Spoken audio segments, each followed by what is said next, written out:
Hi everyone, আশা করি তোমরা সবাই ভালো আছো।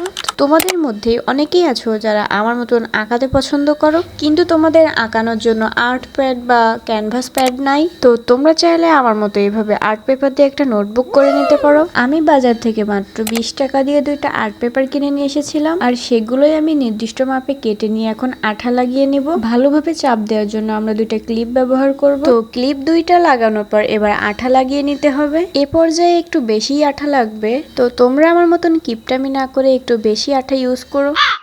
তো আঠাটা শুকাতে দিয়ে এবার চলে যাব অন্য কাজে। তো আমার কাছে কার্ডবোর্ড নাই দেখে আমি এখানে বইয়ের উপরের পৃষ্ঠাটাই ছিঁড়ে নিয়েছি।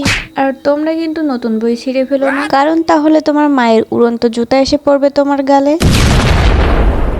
আমি কিন্তু আমার পুরোনো বইয়ের কভার পেজটা নিয়েছি। তো এবার একটা কালার পেপার দিয়ে এটাকে কভার করে নিতে হবে। আর আমি কিন্তু এভাবে কভার লাগানো আমার বাবার কাছ থেকে শিখেছি। তো ছোটবেলার ওই দিনগুলো অনেক সুন্দর ছিল, যখন নতুন বই দেওয়ার পর বাবা কভার লাগিয়ে দিত। দেখো কাণ্ড, আমি আবার এখানে আর্টও করে ফেলেছি। তো কথা বলতে বলতে আমার নোটবুক তৈরি করা প্রায় শেষ। তো এটা একটু বেশি সিম্পল লাগছিল দেখে আমি একটা বোর্ড ড্রয়িং করে নিয়েছি। আর আমার ছাপড়ি মার্কে হ্যান্ডরাইটিং দিয়ে এখানে আমি তাকওয়াজ নোটবুক লিখে নিয়েছি। তো এখন থেকে এই নোটবুকে আমি আর্টের ভিডিও দেবো, তো সেগুলো দেখতে চাইলে অবশ্যই চ্যানেলটাকে সাবস্ক্রাইব করে দিও।